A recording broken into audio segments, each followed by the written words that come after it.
ਸਤਿ ਸ਼੍ਰੀ ਅਕਾਲ। ਤੁਸੀਂ ਵੇਖ ਰਹੇ ਹੋ ਪੰਜਾਬ ਮੇਲ USA ਟੀਵੀ। ਪੰਜਾਬ ਚਰਚਾ ਦੇ ਵਿੱਚ ਸਵਾਗਤ। ਮੈਂ ਹਾਂ ਸੰਜੀਵ ਯਸ਼ ਖੰਨਾ। ਦੇਸ਼ ਨੂੰ ਤਰੱਕੀ ਵੱਲ ਲੈ ਕੇ ਜਾਣਾ, ਦੇਸ਼ ਨੂੰ ਉન્નਤੀ ਵੱਲ ਲੈ ਕੇ ਜਾਣਾ ਹਰ ਸਰਕਾਰ ਦੀ ਜ਼ਿੰਮੇਵਾਰੀ ਹੈ। ਇਸੇ ਕਰਕੇ ਹੀ ਸਰਕਾਰਾਂ ਚੁਣੀਆਂ ਜਾਂਦੀਆਂ ਨੇ। ਅਸੀਂ ਆਮ ਲੋਕ ਸਾਰੇ ਕੰਮ ਆਪਣੇ ਆਪ ਨਹੀਂ ਕਰ ਸਕਦੇ, ਇਸ ਕਰਕੇ ਅਸੀਂ ਵੋਟਾਂ ਪਾ ਕੇ ਸਰਕਾਰਾਂ ਚੁਣਦੇ ਹਾਂ ਤਾਂ ਕਿ ਉਹ ਸਾਡੇ ਲਈ ਕੰਮ ਕਰੇ, ਦੇਸ਼ ਲਈ ਕੰਮ ਕਰੇ, ਦੇਸ਼ ਨੂੰ ਮਜ਼ਬੂਤ ਬਣਾਵੇ ਤੇ ਸਾਡਾ ਜੀਵਨ ਸੁਖਾਵਾਂ ਬਣਾਵੇ। ਸਾਨੂੰ ਸਾਰੀਆਂ ਸੁੱਖ ਸਹੂਲਤਾਂ ਮੌਜੂਦ ਹੋਣ, ਸਾਨੂੰ ਸਾਰੀਆਂ ਸੁੱਖ ਸਹੂਲਤਾਂ ਪ੍ਰਾਪਤ ਹੋਣ। ਸੋ ਸਰਕਾਰਾਂ ਕਈ ਤਰ੍ਹਾਂ ਦੀਆਂ ਸਕੀਮਸ, ਕਈ ਤਰ੍ਹਾਂ ਦੀਆਂ ਪਾਲਿਸੀਜ਼ ਬਣਾਉਂਦੀਆਂ ਨੇ। ਕਈ ਸ਼ਾਰਟ ਟਰਮ ਪਾਲਿਸੀਜ਼ ਹੁੰਦੀਆਂ ਨੇ, ਕਈ ਲੌਂਗ ਟਰਮ ਪਾਲਿਸੀਜ਼ ਹੁੰਦੀਆਂ ਨੇ। ਲੌਂਗ ਟਰਮ ਪਾਲਿਸੀਜ਼ ਹਮੇਸ਼ਾ ਥੋੜ੍ਹਾ ਵਕਤ ਲੈਂਦੀਆਂ ਨੇ ਤਾਂ ਜਾ ਕੇ ਨਤੀਜੇ ਸਾਹਮਣੇ ਆਉਂਦੇ ਨੇ, ਪਰ short term policies immediate results ਵਾਸਤੇ ਬਣਾਈਆਂ ਜਾਂਦੀਆਂ ਨੇ। ਸੋ ਸਮੇਂ ਦੇ ਮੁਤਾਬਿਕ ਕਿਸ ਚੀਜ਼ ਦੀ ਲੋੜ ਹੈ, ਗੌਰਮੈਂਟ ਉਸ ਤਰ੍ਹਾਂ ਸਾਰੀ ਪਾਲਿਸੀ ਡਿਜ਼ਾਈਨ ਕਰਦੀ ਹੈ। ਕਈ ਦੂਰਗਾਮੀ ਬਜਟ ਬਣਾਏ ਜਾਂਦੇ ਨੇ, ਕਈ ਥੋੜ੍ਹੇ ਜਲਦੀ ਰਿਜ਼ਲਟ ਲੈਣ ਵਾਲੇ ਵੀ ਬਜਟ ਬਣਾਏ ਜਾਂਦੇ ਨੇ, ਕਿਉਂਕਿ ਬਜਟ ਦੇ ਅੰਦਰ ਸੈਮੀ ਬਜਟਸ ਵੀ ਕਈ ਤਰ੍ਹਾਂ ਦੇ ਬਣਦੇ ਨੇ। ਸੋ ਇਹ ਬਹੁਤ ਕੰਪਲੈਕਸ ਸਿਸਟਮ ਹੈ ਜੋ ਆਮ ਲੋਕਾਂ ਨੂੰ ਸਮਝ ਨਹੀਂ ਆਉਂਦਾ। ਆਮ ਲੋਕਾਂ ਵਾਸਤੇ ਇਹ ਬਹੁਤ ਵੱਡੀ ਗੱਲ ਹੋ ਜਾਂਦੀ ਹੈ। ਇਸ ਕਰਕੇ ਅਸੀਂ ਸਰਕਾਰਾਂ ਚੁਣਦੇ ਹਾਂ, ਸਰਕਾਰ ਅੱਗੋਂ ਆਪਣੀ ਟੀਮ ਬਣਾਉਂਦੀ ਹੈ ਜੋ ਇਹ ਸਾਰਾ ਕੁਝ ਨਜਿੱਠਦੀ ਹੈ, ਸਾਰੇ ਕੰਮ ਕਰਦੀ ਹੈ।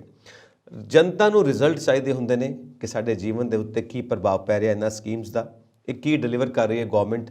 ਜੋ ਸੁਪਨੇ ਅਸੀਂ ਲੈ ਕੇ ਇਹਨਾਂ ਨੂੰ ਸੱਤਾ ਦੇ ਵਿੱਚ ਬਿਠਾਇਆ, ਉਹ ਸੁਪਨੇ ਪੂਰੇ ਹੋ ਰਹੇ ਨੇ ਕਿ ਨਹੀਂ ਹੋ ਰਹੇ। ਅਤੇ ਨਾਲ ਦੀ ਨਾਲ ਜਨਤਾ ਇਹ ਵੀ ਨਜ਼ਰ ਰੱਖਦੀ ਆ ਕਿ ਇਹ ਜਿਹੜੇ ਲੀਡਰਸ ਨੇ, ਜਿਹੜੇ ਵੱਡੇ ਵੱਡੇ ਅਹੁਦਿਆਂ 'ਤੇ ਬੈਠੇ ਨੇ, ਇਹ ਕਾਰਗੁਜ਼ਾਰੀ ਕੀ ਕਰਦੇ ਨੇ, ਇਹਨਾਂ ਦਾ ਵਿਵਹਾਰ ਕਿੱਦਾਂ ਦਾ ਹੈ, ਇਹਨਾਂ ਦੇ ਜਿਉਣ ਦਾ ਤਰੀਕਾ ਕੀ ਹੈ, ਜਿਉਣ ਦਾ ਸਲੀਕਾ ਕੀ ਹੈ, ਇਹ ਕਹਿੰਦੇ ਕੀ ਨੇ ਅਤੇ ਕਰਦੇ ਕੀ ਨੇ।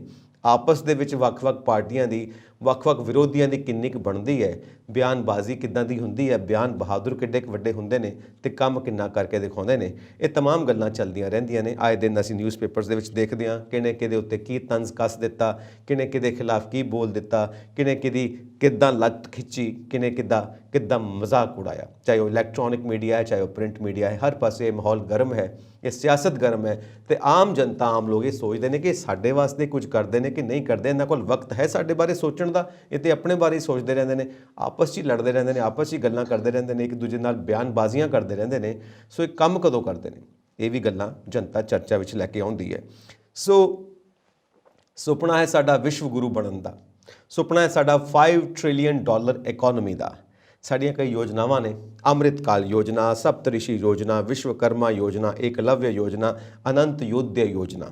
ਸੋ ਨਾਲ ਆਮ ਲੋਕਾਂ ਨਾਲ ਜੁੜੀਆਂ ਹੋਈਆਂ ਵੀ ਯੋਜਨਾਵਾਂ ਨੇ, ਆਯੁਸ਼ਮਾਨ ਭਾਰਤ, ਉਜਵਲਾ ਯੋਜਨਾ, ਕਿਸਾਨ ਯੋਜਨਾ।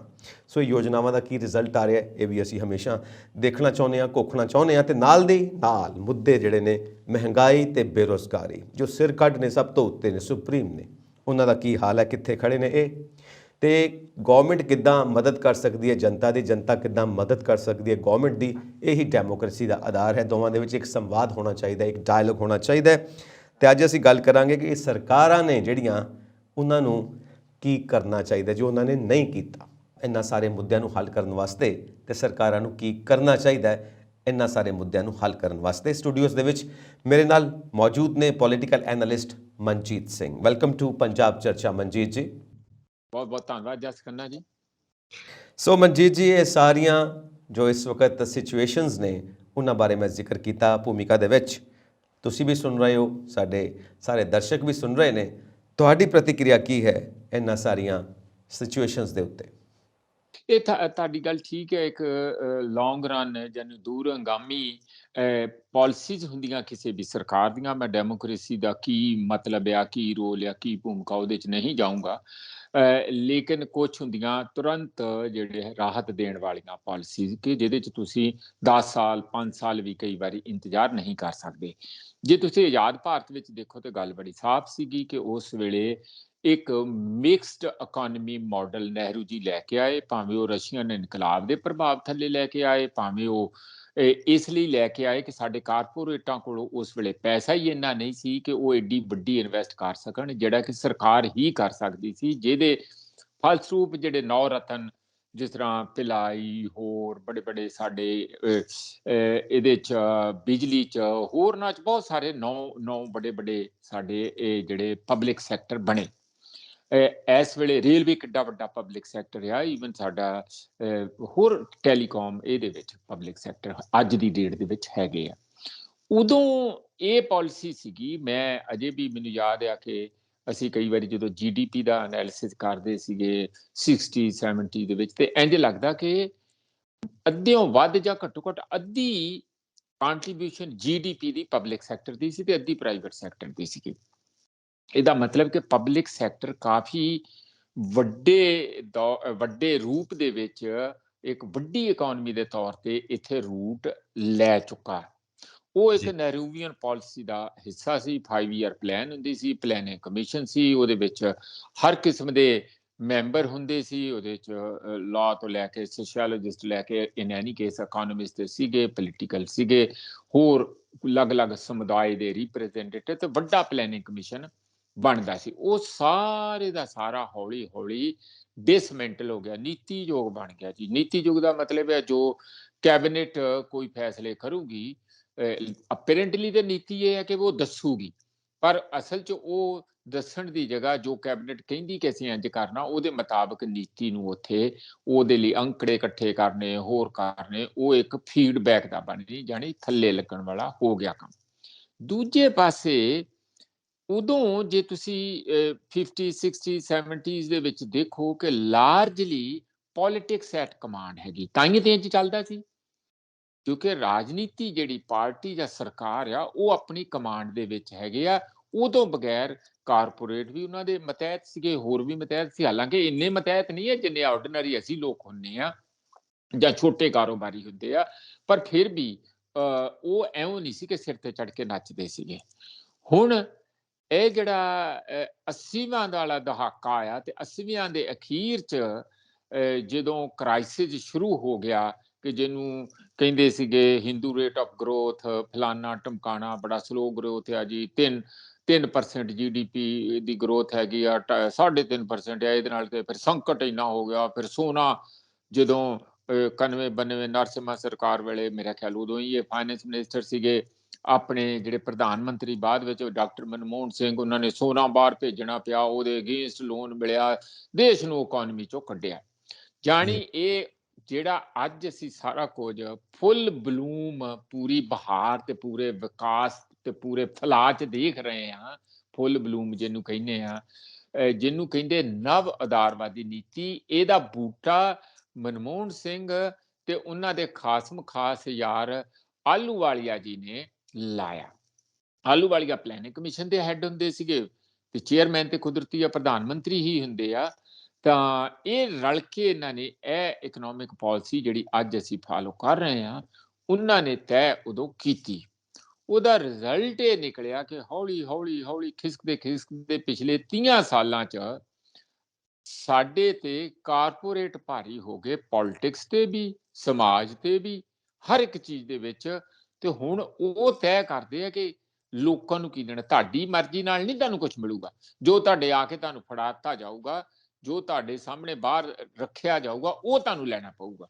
ਹੁਣ ਕਿਸੇ ਵੀ ਕਿਸਮ ਦਾ, ਭਾਵੇਂ ਉਹ ਫੋਨ ਆ, ਭਾਵੇਂ ਉਹ ਕਾਰ ਆ, ਭਾਵੇਂ ਕੋਈ ਹੋਰ ਗੈਜਟ ਆ, ਭਾਵੇਂ ਕੰਪਿਊਟਰ ਆ, ਕਿਸੇ ਵੀ ਕਿਸਮ ਦੀਆਂ ਘਰ ਦੇ ਵਿੱਚ ਹਾਊਸ ਹੋਲਡ ਚੀਜ਼ਾਂ, ਹੋਰ ਜੇ ਉਹ ਕੰਜ਼ਿਊਮਰ ਗੁੱਡਸ, ਡਿਊਰੇਬਲ ਗੁੱਡਸ, ਜੋ ਵੀ ਹੈ, ਉਹ ਤੈਅ ਕਰਨਗੇ ਕਿ ਇਹਨਾਂ ਨੂੰ ਸਰਵ ਕੀ ਕਰਨਾ, ਤੇ ਆਪਣੇ ਤੌਰ ਦੇ ਉੱਤੇ ਫਿਰ ਉਹਦੇ ਚੋਂ ਇਹ ਲੋਕ ਜੇ ਇਹਨਾਂ ਨੂੰ ਪੁੱਗਦਾ ਹੋ ਤੇ ਠੀਕ ਹੈ, ਨਹੀਂ ਤੇ ਨਹੀਂ। ਪਰ ਇਸ ਪ੍ਰੋਸੈਸ ਵਿੱਚ ਇੱਕ ਚੀਜ਼ ਕੀ ਹੋਈ ਹੈ, ਜਿਹੜਾ ਅਪ ਟੂ 80s ਤੱਕ ਵੀ ਜਿਹੜੀ ਗਰੋਥ ਸੀ, ਉਹਨੂੰ ਕਹਿੰਦੇ ਵਿਦ ਡਿਸਟ੍ਰੀਬਿਊਟਿਵ ਜਸਟਿਸ, ਕਿ ਗਰੋਥ ਤੇ ਸਲੋ ਸੀ, ਇਹ ਚ ਮੰਨ ਲਓ ਤੁਸੀਂ ਗੱਲ, ਘੱਟ ਸੀਗੀ, ਪਰ ਉਹਦੇ ਵਿੱਚ ਵਖਰੇਵਾਂਪਣ, ਜਾਣੀ ਪੋਲਰਾਈਜੇਸ਼ਨ, ਕਿ ਇੱਕ ਤੇ ਦੁਨੀਆ ਦਾ ਤੀਜੇ ਨੰਬਰ ਤੇ ਦੂਜੇ ਨੰਬਰ ਤੇ ਅਡਾਨੀ ਬਣ ਜਾਏ, ਤੇ ਇੱਕ ਨੂੰ ਰੋਟੀ ਵੀ ਨਾ ਮਿਲੇ। ਆ ਮੈਂ ਹੁਣੇ ਟੀਵੀ ਤੇ ਤੁਹਾਡੇ ਇੱਥੇ ਬੈਠਣ ਤੋਂ ਪਹਿਲਾਂ ਦੇਖ ਕੇ ਹਟਿਆ, ਮਲੋਟ ਦੇ ਵਿੱਚ 3 ਵਜੇ ਤੋਂ ਬੀਬੀਆਂ ਲਾਈਨ ਦੇ, ਰਾਸ਼ਨ ਵਾਲੇ ਲਾਈਨ ਦੇ ਉੱਤੇ ਸਵੇਰੇ 3 ਵਜੇ ਤੋਂ ਬੈਠਣੀਆਂ ਸ਼ੁਰੂ ਹੋ ਜਾਂਦੀਆਂ, ਲਾਈਨ ਲਾ ਕੇ, ਲੰਬੀਆਂ ਲਾਈਨਾਂ। ਤੇ ਬੰਦੇ ਨੇ ਜਿਹਨੇ ਪਰਚੀ ਦੇਣੀ ਆ, ਜਿਹਨੇ ਰਾਸ਼ਨ ਦੇਣਾ, ਉਹਨੇ ਪਤਾ ਕਿੰਨੇ ਵਜੇ ਆਉਣਾ? 9 ਵਜੇ। ਇਹਦਾ ਜੀ ਮਤਲਬ ਉਹਨਾਂ ਨੂੰ ਰਾਸ਼ਨ ਨਾ ਮਿਲਣ ਦਾ ਖਤਰਾ ਇੰਨਾ ਕਿ ਨਿਆਣੇ ਭੁੱਖੇ ਮਰ ਜਾਣਗੇ ਬੀਬੀਆਂ ਨੂੰ, ਕਿ ਉਹ ਵਿਚਾਰੀਆਂ ਸੌਂਦੀਆਂ ਵੀ ਰਾਤ ਨੂੰ 3 ਵਜੇ ਆ ਕੇ ਬਹਿ ਜਾਂਦੀਆਂ। ਇਹ ਤੁਹਾਡੀ ਹਾਲਤ ਆ ਤੁਹਾਡੇ ਵਿਕਾਸ ਦੀ। ਇਹ ਜਿਹੜੀਆਂ ਪਿਛਲੇ 30 ਸਾਲ ਦੀਆਂ ਪਾਲਿਸੀਜ਼ ਲਾਗੂ ਕੀਤੀਆਂ ਆ, ਗਰੀਬ ਨੂੰ ਅਸੀਂ ਆਹ ਦਿਆਂਗੇ, ਉਹ ਦਿਆਂਗੇ, ਘਰੇ ਪਹੁੰਚਾ ਦਾਂਗੇ, ਕੋਈ ਕੁਛ ਕਹਿੰਦਾ। ਭਗਵੰਤ ਮਾਨ ਦੀਆਂ ਕਿੱਡੀਆਂ ਟਾਰਾਂ ਮਾਰਦੇ ਆ, ਉਹ ਤੁਹਾਡੇ ਘਰੇ ਹੀ ਚਾਹ ਪੱਤੀ, ਦੁੱਧ ਤੇ ਬੱਕਰੀ ਵੀ ਪਹੁੰਚਾ ਦਾਂਗੇ, ਉੱਥੋਂ ਹੀ ਦੁੱਧ ਚੋ ਲਿਆ ਕਰਿਓ। ਫਾਲਤੂ ਦੀਆਂ ਗੱਲਾਂ ਰੋਜ਼ ਦੀਆਂ ਰੋਜ਼ ਸੁਣ ਕੇ ਖਿਝ ਵੀ ਆਉਂਦੀ ਆ, ਗੁੱਸਾ ਵੀ ਆਉਂਦਾ, ਦੁੱਖ ਵੀ ਹੁੰਦਾ ਕਿ ਇਹ ਬੰਦਿਆਂ ਨੂੰ ਅਸੀਂ ਚੁਣ ਕੇ ਭੇਜਦੇ ਆ। ਇਹ ਮੈਂ ਇਕੱਲਾ ਭਗਵੰਤ ਮਾਨ ਦਾ ਨਹੀਂ ਹਾਲ ਹੈ, ਸਾਰਿਆਂ ਜੀ ਦਾ। ਸਾਡੀ ਜਿਹੜੀ ਰਾਜਨੀਤਿਕ ਜਮਾਤ ਆ, ਕਿਸੇ ਦਾ ਵੱਧ ਕਿਸੇ ਦਾ ਘੱਟ, ਰੋਲ ਇਹੀ ਬਣ ਗਿਆ ਕਿ ਲੋਕਾਂ ਦਾ ਬੇਵਕੂਫ ਕਿਵੇਂ ਬਣਾਉਣਾ ਔਰ ਬੇਵਕੂਫ ਬਣਾ ਕੇ ਆਪਣਾ ਵਕਤ ਪਾਸ ਕਰਨਾ।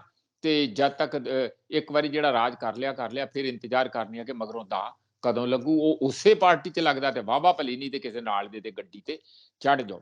ਬਸ ਮੈਂ ਇਹੀ ਕਹਿਣਾ ਚਾਹੁੰਦਾ ਜਸ ਖੰਨਾ ਜੀ, ਸ਼ਾਰਟ ਰਨ ਪਾਲਿਸੀ ਤੇ ਸਾਡੀਆਂ ਇਹੀ ਹੈ ਕਿ ਲੌਂਗ ਰਨ ਤੇ ਇਹੀ ਹੈ ਕਿ ਮੈਨ ਪਾਵਰ ਹੋਵੇ, ਸਕੇਲਡ ਹੋਵੇ, ਇਹੋ ਜੀ ਪਾਲਿਸੀ ਹੋਵੇ ਜਿਹਦੇ ਨਾਲ ਇਹ ਨਹੀਂ ਕਿ ਸਾਰੀ ਧਨ ਦੌਲਤ ਇੱਕ ਪਾਸੇ ਇਕੱਠੀ ਹੋ ਜੇ ਜੀ ਤੇ ਬਾਕੀ ਸਾਰੇ ਬੇਰੁਜ਼ਗਾਰੀ ਦੇ ਮੂੰਹ 'ਚ ਧੱਕੇ ਜਾਣ, ਮਹਿੰਗਾਈ ਹੋਵੇ, ਉਹ ਲੂਣ ਪਿਆਜ਼ ਵੀ ਉਹਨਾਂ ਨੂੰ ਨਾ ਮਿਲੇ, ਇਸ ਕਿਸਮ ਦੀ ਨਾ ਹੋਵੇ। ਪਰ ਅੱਜ ਦੀ ਜਿਹੜੀ ਸਾਡੀ ਪਾਲਿਸੀ ਆ, ਨਹਿਰੂਵੀਅਨ ਪਾਲਿਸੀ ਦੇ ਅਗੇਂਸਟ ਅੱਜ ਜਿੱਥੇ ਅਸੀਂ ਪਹੁੰਚ ਗਏ ਹਾਂ 75 ਸਾਲਾਂ ਬਾਅਦ, ਉਹ ਇੱਥੇ ਹੀ ਹੈ ਕਿ ਚੰਦ ਕੁ ਲੋਕਾਂ ਦੇ ਹੱਥ ਬਹੁਤ ਸਾਰਾ ਪੈਸਾ ਇਕੱਠਾ ਹੋ ਗਿਆ, ਬਹੁਤ ਸਾਰੇ ਸਾਧਨ ਇਕੱਠੇ ਹੋ ਗਿਆ ਤੇ ਉਹ ਹੀ ਦੇਸ਼ ਦੀ ਰਾਜਨੀਤੀ ਦੀ ਗੁੱਡੀ ਕਮਾਈ ਜਾਂਦੇ ਆ। ਅਸੀਂ ਸਾਰੇ ਬਾਹਰ ਬੈਠ ਕੇ ਤਮਾਸ਼ਾ ਦੇਖਣ ਤੋਂ ਇਲਾਵਾ ਹੋਰ ਕੁਝ ਨਹੀਂ ਕਰਦੇ। ਜਿਹੜੀ ਸ਼ਾਰਟ ਰਨ ਆ, ਸ਼ਾਰਟ ਰਨ ਦਾ ਤੇ ਪਤਾ ਹੀ ਆ, ਪਾਣੀ ਚਾਹੀਦਾ ਆ, ਘਰ ਚਾਹੀਦਾ ਆ, ਇਹ ਤੇ ਤੁਰੰਤ ਦੀਆਂ ਗੱਲਾਂ, ਤੁਸੀਂ ਸੜਕ ਤੇ ਨਹੀਂ ਬੈਠ ਸਕਦੇ ਹੈਗੇ।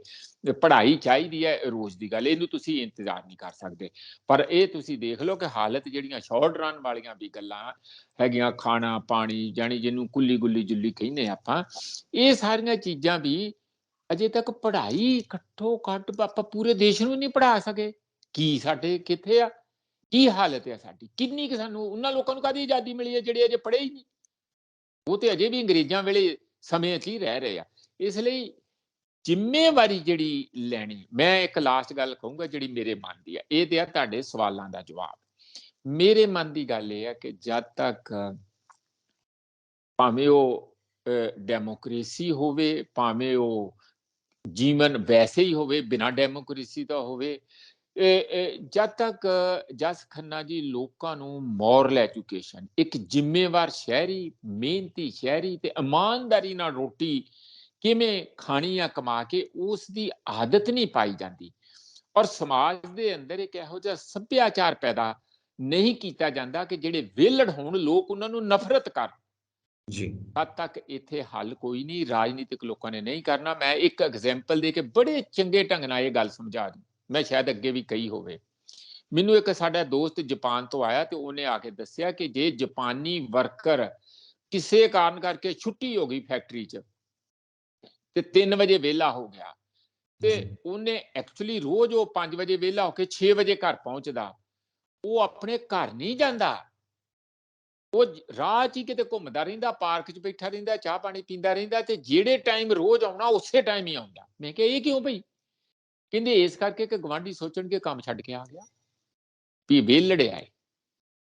ਇੰਨਾ ਸਮਾਜਿਕ ਪ੍ਰੈਸ਼ਰ ਜਦ ਤੱਕ ਸਾਡਾ ਵਿਹਲੜਾਂ ਵਿਰੁੱਧ ਬਣ ਨਹੀਂ ਜਾਂਦਾ, ਇੱਥੇ ਕੁਝ ਹੱਲ ਨਹੀਂ। ਅੱਜ ਦੀ ਤਰੀਕ 'ਚ ਸਾਡਾ ਕਲਚਰ ਕੀ ਹੈ? ਜਿੰਨਾ ਮਰਜ਼ੀ 5 ਟ੍ਰਿਲੀਅਨ ਕਰੋ, 10 ਟ੍ਰਿਲੀਅਨ ਕਰੋ, ਵਿਸ਼ਵ ਗੁਰੂ ਕਰੋ, ਸਭ ਫਾਲਤੂ ਦੀਆਂ ਗੱਲਾਂ। ਜਿਹੜਾ ਵਿਸ਼ਵ ਗੁਰੂ ਦੇ ਰੋਜ਼ ਢੋਲ ਵਜਾਉਂਦਾ, ਉਹ ਆਪ ਕਿੰਨਾ ਕੁ ਪੜ੍ਹਿਆ ਆ, ਉਹਨੂੰ ਆਪ ਕਿੰਨਾ ਕੁ ਪਤਾ ਇਕਨੋਮੀ ਦਾ, ਸਵਾਏ ਇੱਕ ਚਮਚਾਗਿਰੀ ਕਰਨ ਤੋਂ ਕੁਝ ਕੁ ਚੰਦ ਕੁ ਲੋਕਾਂ ਦੀ ਕੋਈ ਦੇਸ਼ ਦਾ ਕੀਤਾ।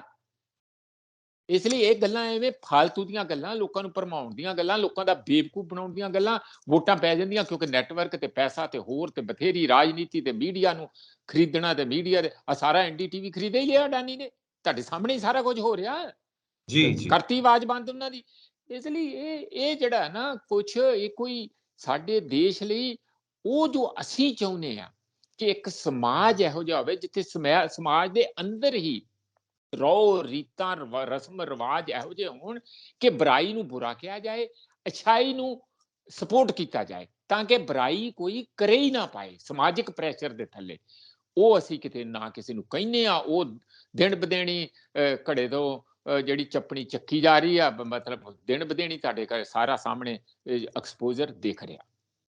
ਬਿਲਕੁਲ ਠੀਕ ਕਹਿ ਰਹੇ ਹੋ, ਐਕਸਪੋਜ਼ਰ ਦਿਖ ਰਿਹਾ ਹੈ। ਔਰ ਇੱਕ ਤੁਸੀਂ ਗੱਲਬਾਤ ਕੀਤੀ ਹੈ, ਤੁਲਨਾ ਕੀਤੀ ਹੈ ਸਰਕਾਰੀ ਇਦਾਰੇ ਤੇ ਪ੍ਰਾਈਵੇਟ ਅਦਾਰੇ, ਜਿਹੜੀ ਕਾਰਪੋਰੇਟ ਦੀ ਤੁਸੀਂ ਗੱਲ ਕੀਤੀ ਹੈ। ਇੱਕ ਗੱਲ ਸਮਝਾਓ ਜ਼ਰਾ ਕਿ ਉਹੀ ਲੋਕ ਨੇ, ਜਦੋਂ ਉਹ ਸਰਕਾਰੀ ਅਦਾਰਾ ਹੈ ਉਹ ਉੱਥੇ ਉਹ ਕੰਮ ਨਹੀਂ ਹੁੰਦਾ, ਜਦੋਂ ਉਹੀ ਅਦਾਰਾ ਪ੍ਰਾਈਵੇਟ ਹੱਥਾਂ ਚਲਾ ਜਾਂਦਾ, ਉਹਦਾ ਨਿੱਜੀਕਰਨ ਕਰ ਦਿੱਤਾ ਜਾਂਦਾ ਹੈ, ਉਹੀ ਲੋਕ ਨੇ ਫਿਰ ਉਹ ਅਦਾਰਾ ਬਹੁਤ ਵਧੀਆ ਕੰਮ ਕਰਦਾ। ਗੱਲ ਇਹ ਹੈ, ਕਹਿੰਦੇ ਨੇ ਕਿ ਸਰਕਾਰੀ ਅਦਾਰਾ ਘਾਟੇ 'ਚ ਜਾ ਰਿਹਾ। ਜੇ ਘਾਟੇ 'ਚ ਜਾ ਰਿਹਾ ਹੈ ਤੇ ਫਿਰ ਪ੍ਰਾਈਵੇਟ ਅਦਾਰਾ ਉਹਨੂੰ ਖਰੀਦਦਾ ਕਿਉਂ ਪਿਆ? ਕਿਉਂਕਿ ਘਾਟੇ ਦਾ ਸੌਦਾ ਤੇ ਪ੍ਰਾਈਵੇਟ ਅਦਾਰਾ ਕਦੀ ਕਰਦਾ ਹੀ ਨਹੀਂ ਹੁੰਦਾ। ਇਹ ਕੀ ਸਾਰੀ ਗੇਮ ਹੈ, ਜ਼ਰਾ ਖੁੱਲ੍ਹ ਕੇ ਦੱਸੋ ਤਾਂ। ਪਹਿਲੀ ਦੀ ਗੱਲ ਇਹ ਹੈ ਕਿ ਪਬਲਿਕ ਸੈਕਟਰ ਨੂੰ ਰਾਜਨੀਤਿਕ ਲੋਕ ਆਪਣੇ ਮਫਾਦਾਂ ਲਈ ਵਰਤਦੇ ਆ, ਚਾਹੇ ਤਾਏ ਚਾਚੇ ਭੈਣ ਭਰਾ ਉਹਨਾਂ 'ਚ ਭਰਤੀ ਕਰਾਉਂਦੇ ਆ ਸਿਫਾਰਸ਼ਾਂ ਦੇ ਨਾਲ ਜੀ। ਇਨਕੰਪੀਟੈਂਸ ਪੈਦਾ ਕਰਦੇ ਆ ਦੇ ਅੰਦਰ, ਕੁਦਰਤੀ ਹੈ। ਉੱਥੇ ਸਕੇਲ ਚੰਗੇ ਹੋਰ ਚੰਗੇ, ਉਸ ਨੂੰ ਜਦੋਂ ਅੱਛਾ ਫੇਰ ਉਹਦੀ ਅਣਦੇਖੀ ਵੀ ਕਰਨੀ, ਕਿਉਂਕਿ ਆਪਣੇ ਬੰਦਿਆਂ ਨੂੰ ਲਾਇਆ ਆ, ਫਿਰ ਤੁਸੀਂ ਉਹਨੂੰ ਪੁੱਛੋਗੇ ਕਿ ਵੀ ਕੰਮ ਹੋਇਆ ਕਿ ਨਹੀਂ ਹੋਇਆ। ਜੇ ਤੁਸੀਂ ਕੰਪੀਟੀਸ਼ਨ 'ਚ ਬਕਾਇਦਾ ਉਹਨੇ ਆਪਣੀ ਲਿਆਕਤ ਦੇ ਆਧਾਰ ਦੇ ਉੱਤੇ ਆਇਆ ਬੰਦਾ, ਤੇ ਉਹ ਵੀ ਤੁਹਾਨੂੰ ਜਵਾਬ ਦਊ, ਤਾਂ ਉਸੇ ਗੱਲ ਦਾ ਜਵਾਬ ਦਊ ਜਿਹੜਾ ਦੇਣ ਦਾ, ਉਹ ਹਰ ਗੱਲ ਦਾ ਜਵਾਬ ਨਹੀਂ ਦਊਗਾ।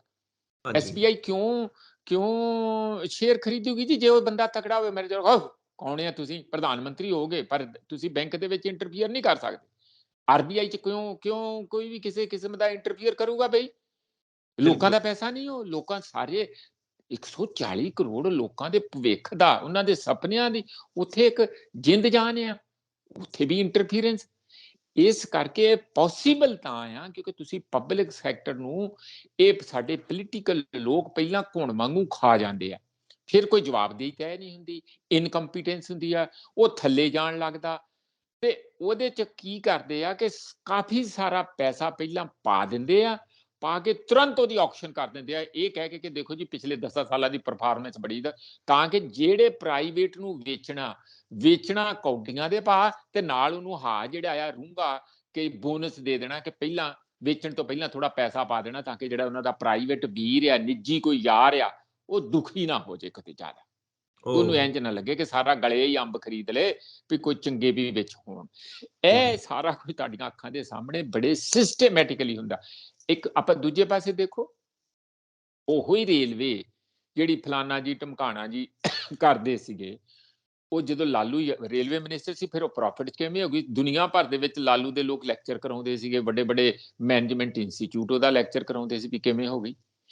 ਇੱਕੋ ਹੀ ਬੰਦਾ ਉੱਪਰ ਟੌਪ ਦਾ ਚੰਗਾ ਹੋਣਾ ਚਾਹੀਦਾ, ਜੁੱਤੀ ਲਾ ਕੇ ਬੈਠੇ, ਕਿਵੇਂ ਨਹੀਂ ਕੰਮ ਹੁੰਦਾ, ਐਵੇਂ ਮਾਰਦੇ ਆ ਗੱਲਾਂ।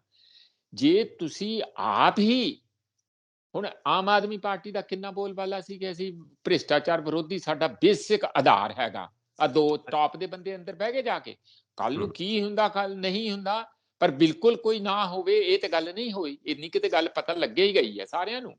ਹਾਂਜੀ, ਇੱਥੇ ਵੀ ਇਹੋ ਹੋਊਗਾ, ਇੱਥੇ ਦੀ ਵੀ ਹੋਊਗੀ ਇਨਕੁਆਇਰੀ, ਪਤਾ ਲੱਗ ਜੂਗਾ, ਕਿਉਂਕਿ ਇੱਥੇ ਵੀ ਉਹ ਪਾਲਿਸੀ। ਮੈਂ ਇਹ ਕਹਿਣਾ ਕਿ ਲੋਕ ਸੱਤ ਸਤਾ ਕੇ ਬਾਰ-ਬਾਰ ਨਵੇਂ ਤਜਰਬੇ ਇਹਨਾਂ ਦੇ ਅਗੇਂਸਟ ਕਰਦੇ, ਪਰ ਇਹ ਹਰ ਕਿਸੇ ਦਾ ਰੰਗ ਇੱਕ ਮਿੰਟ ਨਹੀਂ ਲਾਉਂਦੇ, ਉਸੇ ਰੰਗ 'ਚ ਰੰਗਿਆ ਜਾਂਦਾ ਜਦੋਂ ਸੱਤਾ 'ਚ ਆਉਂਦੇ ਆ।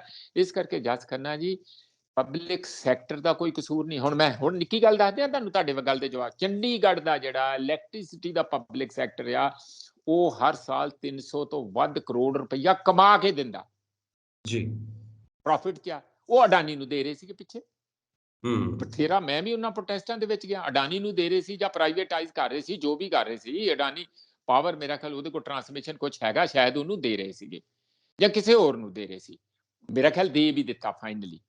ਇਹ ਤੇ ਕੰਮ ਹੈਗੇ ਆ, ਕੱਲਾ ਇਹ ਹੀ ਨਹੀਂ ਕਿ ਘਾਟੇ ਵਾਲਾ ਦਿੰਦੇ ਆ, ਜਿਹੜਾ ਪ੍ਰੋਫਿਟ ਵਾਲਾ ਉਹਨੂੰ ਵੀ ਚੱਕ ਕੇ ਫੜਾਉਂਦੇ ਆ।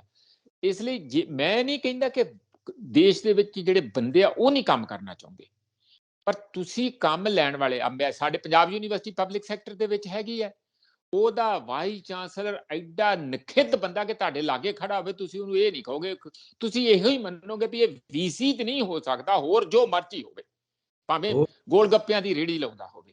ਇਹ ਤਾਂ ਇਹੋ ਜਿਹੇ ਹਾਲਤ, ਮੈਂ ਤੁਹਾਨੂੰ ਲਿਟਰਲ ਸੈਂਸ ਵਿੱਚ ਕਹਿ ਰਿਹਾ, ਬੜੇ ਦੁੱਖ ਨਾਲ ਤੇ ਜ਼ਿੰਮੇਵਾਰੀ ਨਾਲ ਕਹਿ ਰਿਹਾ। ਤੇ ਜਦੋਂ ਇਹੋ ਜਿਹੇ ਬੰਦੇ ਲੱਭ ਕੇ ਪੋਲੀਟੀਕਲ ਬੰਦੇ ਪਬਲਿਕ ਸੈਕਟਰ ਦੇ ਹੈੱਡ ਲਾ ਦੇਣਗੇ, ਜਿਹਨੂੰ ਆਪ ਨਹੀਂ ਪੜ੍ਹਨਾ ਆਉਂਦਾ ਕੁਛ ਜੀ ਤੇ ਫਿਰ ਉਹ ਪਬਲਿਕ ਸੈਕਟਰ ਫੇਲ ਹੋਊ ਕੇ ਪਾਸ ਹੋਊ ਕੇ, ਤੇ ਲੋਕਾਂ ਨੂੰ ਸਤਰਕ ਕਰੂਗਾ। ਕਹਿੰਦੇ ਉਹ ਇੱਕ ਕਹਾਵਤ ਬਣਾਈ ਹੋਈ ਹੈ ਬੜੀ ਪਾਪੂਲਰ, ਕਿ ਜਿਹੜਾ A ਗ੍ਰੇਡ ਬੰਦਾ, A ਕਲਾਸ ਸੁਪਰ ਬੰਦਾ, ਉਹ ਸੁਪਰ ਬੰਦਿਆਂ ਨੂੰ ਚਾਰੇ ਪਾਸੇ ਆਪਣੇ ਜੋੜੂਗਾ। ਜਿਹੜਾ B ਕਲਾਸ ਬੰਦਾ, ਕਿਉਂਕਿ ਉਹ A ਵਾਲਿਆਂ ਤੋਂ ਡਰਦਾ, ਇਨਸਿਕਿਉਰ ਹੁੰਦਾ, ਉਹ ਆਪਣੇ ਥੱਲੇ ਕੰਟਰੋਲ ਕਰਨ ਲਈ C ਗ੍ਰੇਡ ਦੇ ਬੰਦੇ ਇਕੱਠੇ ਕਰ ਲਊਗਾ, ਜਾਨੀ ਥੱਲੇ ਲੈ ਜਾਊਗਾ ਇੱਕ ਸਟੈਪ। ਇਹੀ ਹਾਲਤ ਸਾਡੀ ਰਾਜਨੀਤੀ ਦੀ, ਇਹੀ ਹਾਲਤ ਸਾਡੇ ਅਦਾਰਿਆਂ ਦੀ ਹੋ ਰਹੀ ਆ, ਪਰ ਇਹਦੇ 'ਚ ਜ਼ਿੰਮੇਵਾਰੀ ਸਾਡੀ ਰਾਜਨੀਤੀ ਹੈ। ਬਿਲਕੁਲ ਠੀਕ ਗੱਲ ਕਹਿੰਦੇ ਹੋ, ਕਿਉਂਕਿ ਟੀਮ ਹਮੇਸ਼ਾ ਲੀਡਰਸ ਦੀ ਹੁੰਦੀ ਹੈ, ਫਾਲੋਅਰਸ ਦਾ ਕੋਈ ਕੰਮ ਨਹੀਂ ਟੀਮ ਦੇ ਵਿੱਚ, ਸਾਰੇ ਲੀਡਰ ਹੁੰਦੇ ਨੇ ਔਰ ਲੀਡਰ ਮਿਲ ਜੁਲ ਕੇ ਕੰਮ ਕਰਦੇ ਨੇ ਔਰ ਇੱਕ ਸਟੈਂਡਰਡ ਬਣਾਉਂਦੇ ਨੇ ਮਾਰਕੀਟ ਦੇ ਵਿੱਚ ਕਿ ਕੰਮ ਕਿਸ ਸਟੈਂਡਰਡ ਦੇ ਉੱਤੇ ਕੀਤਾ ਜਾਣਾ ਚਾਹੀਦਾ ਹੈ। ਅਗਲੀ ਗੱਲ ਆਪਾਂ ਲੈਂਦੇ ਆ ਕਿ ਜਦੋਂ ਸਭ ਕੁਝ ਆਪਾਂ ਪ੍ਰਾਈਵੇਟਾਈਜ਼ ਕਰੀ ਜਾਂਦੇ ਆ, ਸਭ ਕੁਝ ਵੇਚੀ ਜਾਂਦੇ ਆ ਔਰ ਆਪਣੇ ਕੱਟਸ ਲੈ ਲੈਂਦੇ ਆ ਜੋ ਅਸੀਂ ਖਜ਼ਾਨੇ 'ਚ ਰੱਖ ਲੈਂਦੇ ਆ, ਸੋ ਉਹਦੇ ਨਾਲ ਅਸੀਂ ਦੇਸ਼ ਨੂੰ ਰਨ ਕਰਦੇ ਪਏ ਆ। ਸੋ ਜਿਹੜੀਆਂ ਸਮੱਸਿਆਵਾਂ ਨੇ ਬੇਰੁਜ਼ਗਾਰੀ ਦੀ, ਜਿਹੜੀ ਇਹ ਸਮੱਸਿਆ ਹੈ ਮਹਿੰਗਾਈ ਦੀ, ਇਹ ਪ੍ਰਾਈਵੇਟ ਸੈਕਟਰ ਨੂੰ ਸਭ ਕੁਝ ਦੇ ਦਿੱਤਾ ਤੇ ਫਿਰ ਗਵਰਨਮੈਂਟ ਦੇ ਕਰਨ ਜੋਗਾ ਕੀ ਰਹਿ ਗਿਆ? ਇਹ ਮਹਿੰਗਾਈ ਦੀ ਸਮੱਸਿਆ ਤੇ ਬੇਰੁਜ਼ਗਾਰੀ ਦੀ ਸਮੱਸਿਆ ਨੂੰ ਕਾਬੂ ਕਿਵੇਂ ਕਰਨਾ ਹੈ ਤੇ ਫਿਰ ਬਜਟ ਕਿੱਦਾਂ ਪਾਸ ਕਰਨੇ ਨੇ? ਇਹ ਤਾਂ ਫਿਰ ਸਭ ਕੁਝ ਪ੍ਰਾਈਵੇਟਾਈਜ਼ ਹੋ ਗਿਆ। ਇਹ ਦੇਸ਼ ਨੂੰ ਚਲਾਏਗਾ ਕੌਣ? ਪ੍ਰਾਈਵੇਟ ਕੰਪਨੀਆਂ ਚਲਾਉਣਗੀਆਂ ਜਾਂ ਚੁਣੀ ਹੋਈ ਗਵਰਨਮੈਂਟ ਚਲਾਏਗੀ? ਬੇਰੁਜ਼ਗਾਰੀ ਵਾਸਤੇ, ਮਹਿੰਗਾਈ ਵਾਸਤੇ ਜ਼ਿੰਮੇਵਾਰ ਕੌਣ ਹੋਏਗਾ? ਨਹੀਂ, ਜ਼ਿੰਮੇਵਾਰ ਤੇ ਸਰਕਾਰਾਂ ਹੀ ਆ, ਕਿਉਂਕਿ ਕਾਰਪੋਰੇਟ ਥੋੜੀ ਕਹਿੰਦੇ ਕਿ ਅਸੀਂ, ਉਹ ਤਾਂ ਕਹਿੰਦੇ ਅਸੀਂ ਇੰਪਲਾਇਮੈਂਟ ਦੇ ਰਹੇ ਹਾਂ। ਪਰ ਜਿੰਨੀ ਇੰਪਲਾਇਮੈਂਟ ਦੇਣੀ ਚਾਹੀਦੀ ਆ ਉਹਦੀ ਪਲੈਨਿੰਗ ਕਰਨੀ, ਉਹ ਕਿਹਨੂੰ ਤੁਸੀਂ ਉੱਪਰ ਚੁੱਕਣਾ, ਕਿਹਨੂੰ ਥੱਲੇ ਰੱਖਣਾ, ਕਿਹਨੂੰ ਟੈਕਸ ਕਿੰਨਾ ਲਾਉਣਾ, ਕਿਹਨੂੰ ਤੁਸੀਂ ਰਾਹਤ ਦੇਣੀ, ਕਿਹਦਾ ਸੋਸ਼ਲ ਵੈਲਫੇਅਰ ਸਕੀਮ 'ਚ ਪੈਸਾ ਟ੍ਰਾਂਸਫਰ ਕਰਨਾ, ਇਹ ਕੰਮ ਸਾਰਾ ਸਰਕਾਰ ਦਾ ਕੰਮ ਹੈ। ਪਰ ਸਰਕਾਰ ਜਦੋਂ ਖੁਦ ਹੀ ਕਾਣੀ ਹੋ ਜਾਊਗੀ, ਬਾਇਸ ਹੋ ਜਾਊਗੀ ਤੇ ਚੌਕੀਦਾਰ ਚੋਰ ਹੋ ਜਾਊਗਾ, ਫਿਰ ਉਸ ਦੇਸ਼ ਦਾ ਕੁਝ ਨਹੀਂ ਹੈ। ਇਸੇ ਕਰਕੇ ਜਿਹੜੀਆਂ ਸਾਡੇ ਦੇਸ਼ ਦੇ ਅੰਦਰ ਅੱਜ ਬਹੁਤ ਹੀ ਜ਼ਹਿਰੀਲੀ ਭਾਸ਼ਾ ਦੇ ਵਿੱਚ ਧਰਮ ਦੇ ਨਾਂ ਤੇ ਕਿਲਕਲੀਆਂ ਵੱਜ ਰਹੀਆਂ ਆ, ਆਪਸੀ ਸਮੁਦਾਇ ਦੀਆਂ, ਧਰਮਾਂ ਦੀਆਂ ਆਪਸੀ ਨਫ਼ਰਤ, ਭੈ, ਡਰ, ਭੰਨ ਤੋੜ, ਮਾਰ ਕੁੱਟ ਜੋ ਚੱਲ ਰਹੀ ਹੈ, ਇਹ ਕਿਉਂ ਚੱਲ ਰਹੀ ਹੈ? ਉਹਦਾ ਕਾਰਨ ਇੱਕ ਇਹ ਹੈ ਕਿਉਂਕਿ ਤੁਸੀਂ ਲੋਕਾਂ ਨੂੰ ਦੇ ਦਿੰਦੇ ਤੇ ਕੁਝ ਹੈ ਹੀ ਨਹੀਂ। ਜੇ ਤੁਸੀਂ ਵਿਕਾਸ ਕੀਤਾ ਹੋਵੇ, ਲੋਕ ਆਪਣੇ ਕੰਮ ਲੱਗੇ ਹੋਣ, ਬੱਚੇ ਸਵੇਰੇ ਤਿਆਰ ਹੋ ਕੇ ਸਕੂਲੇ ਪੜ੍ਹਨ, ਮੁੰਡੇ ਕਾਲਜਾਂ ਯੂਨੀਵਰਸਿਟੀਆਂ 'ਚ ਪੜ੍ਹਨ, ਉਹਨਾਂ ਨੂੰ ਪਤਾ ਹੋਵੇ ਜੇ 1 ਸਾਲ ਨਹੀਂ ਤੇ 2 ਸਾਲਾਂ 'ਚ ਨੌਕਰੀ ਕਿਤੇ ਨਾ ਕਿਤੇ ਕੁਝ ਮਿਲ ਜੂਗੀ, ਜੇ ਚੰਗੀ ਨਹੀਂ ਤੇ ਮਾੜੀ ਮਿਲ ਜੂਗੀ, ਤੇ ਸਾਰੇ ਆਪਣੇ ਸਮਾਜ ਚੱਲ ਪੈਂਦਾ। ਪਰ ਜੇ ਕਿਸੇ ਨੂੰ ਪਤਾ ਹੀ ਨਹੀਂ, ਨਾ ਸਕੂਲਾਂ 'ਚ ਪੜ੍ਹਾਈ ਹੋਣੀ ਆ, ਸਕੂਲ ਕਿੱਥੇ ਜਾਣਾ ਆ, ਨਾ ਕਾਲਜਾਂ ਦੇ ਵਿੱਚ ਆ, ਉਹ ਹਾਲਤ ਮੈਂ ਤੁਹਾਨੂੰ ਯੂਨੀਵਰਸਿਟੀ ਦੀ ਆਪ ਹੀ ਐਗਜ਼ਾਮਪਲ ਦੱਸਤੀ ਵੀ ਇਹੋ ਜਿਹਾ ਉਹਦਾ ਸਤਿਆਨਾਸ਼ ਕਰਨਾ ਐਡੇ ਪ੍ਰੀਮੀਅਰ ਯੂਨੀਵਰਸਿਟੀਆਂ ਦਾ, ਤਾਂ ਫਿਰ ਗਾਂ ਮੈਨ ਪਾਵਰ ਜਿਹੜੀ highly competent skilled man power ਆ, ਜਿਹੜੀ ਕਿ ਇਸ ਦੇਸ਼ ਨੂੰ ਚਲਾਉਣ ਲਈ ਬੜੀ ਅੱਜ ਦੇ ਯੁੱਗ ਦੇ ਵਿੱਚ, ਹੁਣ ਉਹ ਪੁਰਾਣਾ ਤੇ ਹੱਥ ਖੱਡੀਆਂ ਵਾਲਾ ਤੇ ਕੰਮ ਰਿਹਾ ਹੀ ਨਹੀਂ ਹੈ। ਹੁਣ ਤੇ ਸੁਪਰ ਕੰਪਿਊਟਰਾਂ ਨਾਲ ਹਰ ਚੀਜ਼ ਚੱਲਦੀ ਹੈ, ਆਰਟੀਫਿਸ਼ੀਅਲ ਇੰਟੈਲੀਜੈਂਸ ਦਾ ਹੁੰਦਾ ਹੈ, ਕਨਵੇਅਰ ਬੈਲਟ ਦਾ ਇਸਤੇਮਾਲ ਹੁੰਦਾ ਹੈ, ਮਤਲਬ ਆਟੋਮੇਸ਼ਨ ਬਹੁਤ ਹੋ ਚੁੱਕੀ ਹੈ। ਤੇ ਉਹਦੇ 'ਚ ਜੇ ਤੁਹਾਡੇ ਕੋਲ ਉਸ ਕਦਾਵਰ ਮੈਨ ਪਾਵਰ ਨਹੀਂ ਤੁਸੀਂ ਲਗਾਤਾਰ ਸਪਲਾਈ ਕਰ ਰਹੇ, ਤੇ ਦੇਸ਼ ਕਿੱਥੋਂ ਅੱਗੇ ਚੱਲਣਾ? ਦੇਸ਼ ਨੂੰ ਥੱਲੇ ਸੁੱਟਿਆ ਜਾ ਰਿਹਾ। ਜਦੋਂ ਫਿਰ ਦੇਸ਼ ਕੰਟਰੋਲ ਤੋਂ ਬਾਹਰ ਜਾਂਦਾ, ਲੋਕ ਪ੍ਰੈਸ਼ਰ ਪਾਉਂਦੇ ਆ, ਮੰਗ ਕਰਦੇ ਆ, ਮੁਜ਼ਾਹਰੇ ਕਰਦੇ ਆ, ਧਰਨੇ ਲਾਉਂਦੇ ਆ ਕਿ ਅਸੀਂ ਮਰੇ, ਇਹ ਹੋਇਆ, ਤਾਂ ਉਹ ਕਹਿੰਦੇ ਆ ਹੁਣ ਕੋਈ ਕਰਤੂਤ ਕਰੋ, ਇਹਨਾਂ ਨੂੰ ਆਪਸ ਵਿੱਚ ਲੜਾ ਦਿਓ, ਉਹਨਾਂ ਨੂੰ ਕਹੋ ਕਿ ਧਰਮ ਖਤਰੇ 'ਚ ਆ। ਆਹ ਕੰਮ ਚੱਲੀ ਜਾਂਦਾ, ਟਾਈਮ ਪਾਸ ਕਰ ਰਹੇ ਆ। ਰਾਜਨੀਤਿਕ ਲੋਕਾਂ ਕੋਲ ਇੱਕੋ ਹੀ ਬਹੁਤ ਵੱਡਾ ਸਕਿੱਲ ਜਿਹੜਾ ਉਹਨਾਂ ਨੇ ਹਥਿਆਇਆ, ਉਹ ਹੈ ਕਿ ਸੱਤਾ 'ਚ ਕਿਵੇਂ ਰਹਿਣਾ, ਤੇ ਸੱਤਾ 'ਚ ਆਉਣ ਤੋਂ ਬਾਅਦ ਦੁਬਾਰਾ ਸੱਤਾ 'ਚ ਕਿਵੇਂ ਆਉਣਾ। ਇਹਦੀ ਉਹਨਾਂ ਨੇ ਕਾਰੀਗਰੀ ਸੁਪਰ ਸਕਿੱਲ ਸਿੱਖ ਲਿਆ, ਇਹਦੇ ਐਕਸਪੋਰਟ ਵੀ ਕਰ ਸਕਦੇ ਆ ਇਹੋ ਜਿਹਾ ਸਕਿੱਲ। ਜਾ ਕੇ ਟਰੰਪ ਨੂੰ, ਮੇਰਾ ਖਿਆਲ ਮੋਦੀ ਨੂੰ ਟ੍ਰੇਨਿੰਗ ਦੇ ਆਉਣੀ ਚਾਹੀਦੀ ਅਗਲੀ ਵਾਰੀ ਜੇ ਟਰੰਪ ਚੋਣਾਂ ਲੜੇ, ਵੀ ਤੂੰ ਪਿਛਲੀ ਵਾਰੀ ਕੀ ਗਲਤੀਆਂ ਕੀਤੀਆਂ ਸੀ, ਮੈਂ ਤੈਨੂੰ ਸਿਖਾਉਣਾ, ਮੈਂ ਬੜਾ ਕਾਮਯਾਬ ਹੈਗਾ। ਤੇ ਉਹ ਟਰੰਪ ਸੁਣ ਵੀ ਲਊ ਕਿਉਂਕਿ ਉਹ ਵੀ ਉਸੇ ਮੱਤ ਦਾ ਬੰਦਾ। ਇਸ ਕਿਸਮ ਦੀ ਸਾਡੀ ਹੈਗੀ। ਅਦਰਵਾਈਜ਼ ਕੋਈ ਕਿਸੇ ਨੂੰ 2 ਨੰਬਰੀ ਕੰਮ, ਝੂਠ ਬੋਲਣਾ, ਲਫਾਫੇਬਾਜ਼ੀ, ਐਵੇਂ ਗੱਲਾਂ ਮਾਰਨਾ ਕੋਈ ਲੋੜ ਨਹੀਂ ਹੈ। ਤੁਸੀਂ ਦੇਖਿਆ ਕੈਨੇਡਾ ਦੇ ਵਿੱਚ ਚੋਣਾਂ ਹੁੰਦੀਆਂ, ਹੋਰਨਾਂ ਜਗ੍ਹਾ ਤੇ, ਇੰਗਲੈਂਡ ਚੋਣਾਂ ਹੁੰਦੀਆਂ, ਸਾਰੀ ਜਗ੍ਹਾ ਜਿਹੜੀਆਂ ਐਡਵਾਂਸਡ ਡੈਮੋਕ੍ਰੇਸੀ ਆਪਾਂ ਨੂੰ ਸੋ ਕਾਲਡ ਜਿਨ੍ਹਾਂ ਨੂੰ ਵੀ ਕਹਿੰਦੇ ਹੈਗੇ, ਤਾਂ ਉੱਥੇ ਕੋਈ ਇਹੋ ਜਿਹਾ ਸਾਡੇ ਵਰਗਾ ਰੌਮ ਰੌਲਾ ਮਾਰ, ਲਾਊਡ ਸਪੀਕਰ, ਫਲੈਕਸਾਂ, ਧੁੰਮ ਧਮੱਕਾ, ਰੈਲੀਆਂ ਕੁਝ ਦੇਖਿਆ ਕਦੀ, ਸੁਣਿਆ ਕਦੀ ਤੁਸੀਂ? ਰੈਲੀਆਂ ਮਾੜੀਆਂ ਮੋਟੀਆਂ ਅਮਰੀਕਾ 'ਚ ਤੁਹਾਨੂੰ ਪ੍ਰੈਜ਼ੀਡੈਂਸ਼ੀਅਲ ਪੋਲ ਵੇਲੇ ਹੁੰਦੀਆਂ, ਮੈਂ ਕਦੀ ਬਾਕੀ ਕਿਤੇ ਜਗ੍ਹਾ ਨਹੀਂ ਦੇਖੇ। ਲੋਕ ਵਿਹਲੇ ਆ, ਕਿਤੇ ਲੋਕਾਂ ਕੋਲ ਟਾਈਮ ਹੀ ਨਹੀਂ ਹੈਗਾ। ਇੱਥੇ ਤੇ ਅਸੀਂ ਵਿਹਲੜ ਲੋਕ ਇੰਨੇ ਪੈਦਾ ਕਰਦੇ ਆ, ਜਿੱਥੇ ਮਰਜ਼ੀ ਜਿੰਨੇ ਮਰਜ਼ੀ ਲੈ ਜਾਓ, 10,000 ਬੰਦਾ ਚਾਹੀਦਾ, ਚਲੋ ਜੀ ਲਿਆਓ ਟਰੱਕ ਤੇ ਭਰ ਕੇ ਲੈ ਜਾਓ, ਇਹ ਗੱਲ ਹੈ। ਤੇ ਇਸ ਲਈ ਇਹ ਸਾਰਾ ਚੀਜ਼ ਦਾ ਇੱਕ ਬਹੁਤ ਟਾਈਮ ਲੱਗੂਗਾ। ਜਿਸ ਤਰੀਕੇ ਨਾਲ ਸਿਸਟਮ ਨੂੰ ਅਸੀਂ ਲੂਜ਼ ਐਂਡ ਕਰ ਦਿੱਤੇ ਆ, ਜਿਸ ਤਰ੍ਹਾਂ ਸਿਸਟਮ ਦਾ ਅਸੀਂ ਜਿਹਨੂੰ ਕਹਿੰਦੇ ਪੱਠਾ ਬਿਠਾਤਾ ਆ, ਇਸ ਨੂੰ ਖੜਾ ਕਰਨ ਲਈ, ਸਮਾਜ ਨੂੰ ਦੁਬਾਰਾ ਪੈਰਾਂ ਸਿਰ ਖੜਾ ਕਰਨ ਲਈ, ਉਸ ਨੂੰ ਇੱਕ ਹੈਲਦੀ ਸਮਾਜ ਸਿਰਜਣ ਲਈ ਬੜੀ ਰਾਜਨੀਤੀ, ਇੱਕ ਵੱਡੀਆਂ ਪਲਾਂਘਾਂ ਭਰਨ ਦੀ ਲੋੜ ਹੈ, ਜਿਹੜੀ ਕਿ ਮੈਨੂੰ ਹੁਣ ਵਾਲੀ ਸਰਕਾਰ ਦਾ ਕੋਈ ਵੀ ਉਹੋ ਜਿਹੀ ਨੀਅਤ ਤੇ ਨੀਤੀ ਲੱਗਦੀ ਨਹੀਂ ਜੀ। ਔਰ ਅਸੀਂ ਉਮੀਦ ਕਰਾਂਗੇ ਕਿ ਸਨ 2024 ਦੀਆਂ ਜਿਹੜੀਆਂ ਇਲੈਕਸ਼ਨਸ ਆ ਰਹੀਆਂ ਨੇ ਉਹਦੇ ਵਿੱਚ ਕੋਈ ਚੇਂਜ ਹੋਵੇ, ਕੋਈ ਨਵੀਂ ਚੀਜ਼ ਆਵੇ ਔਰ ਨਵੀਂ ਪਾਲਿਸੀ, ਨਵਾਂ ਦੇਸ਼, ਨਵੀਂ ਸੋਚ ਔਰ ਜਨਤਾ ਵੀ ਆਪਣੀ ਨਵੀਂ ਕਾਰਗੁਜ਼ਾਰੀ ਦਿਖਾਵੇ, ਕਿਉਂਕਿ ਹਮੇਸ਼ਾ ਅਸੀਂ ਚਾਹੁੰਦੇ ਹਾਂ ਕਿ ਜਿਹੜਾ ਵੀ ਉਗਦਾ ਸੂਰਜ ਹੈ ਉਹ ਭਾਰਤ ਦੇ ਲਈ ਖੁਸ਼ੀ ਲੈ ਕੇ ਆਵੇ, ਖੁਸ਼ਹਾਲੀ ਲੈ ਕੇ ਆਵੇ, ਬਲਕਿ ਪੂਰੀ ਦੁਨੀਆ ਲਈ ਖੁਸ਼ੀ ਲੈ ਕੇ ਆਵੇ, ਖੁਸ਼ਹਾਲੀ ਲੈ ਕੇ ਆਵੇ। ਬਹੁਤ ਬਹੁਤ ਸ਼ੁਕਰੀਆ ਮਨਜੀਤ ਜੀ, ਇਸ ਸਬਜੈਕਟ ਦੇ ਉੱਤੇ ਤੁਸੀਂ ਸਾਨੂੰ ਐਨਲਾਈਟਨ ਕੀਤਾ। Thank you so much. ਬਹੁਤ ਬਹੁਤ ਧੰਨਵਾਦ ਜਸ ਖੰਨਾ ਜੀ। ਸਾਡੇ ਦਰਸ਼ਕ ਇਸ ਚਰਚਾ ਦੇ ਉੱਤੇ ਆਪਣੇ ਵਿਚਾਰ ਸਾਨੂੰ ਇਨਬਾਕਸ ਕਰਨ ਤੇ ਸਾਡਾ ਚੈਨਲ ਪੰਜਾਬ ਮੇਲ USA TV ਸਬਸਕ੍ਰਾਈਬ ਜ਼ਰੂਰ ਕਰਨ। ਸਤਿ ਸ਼੍ਰੀ ਅਕਾਲ।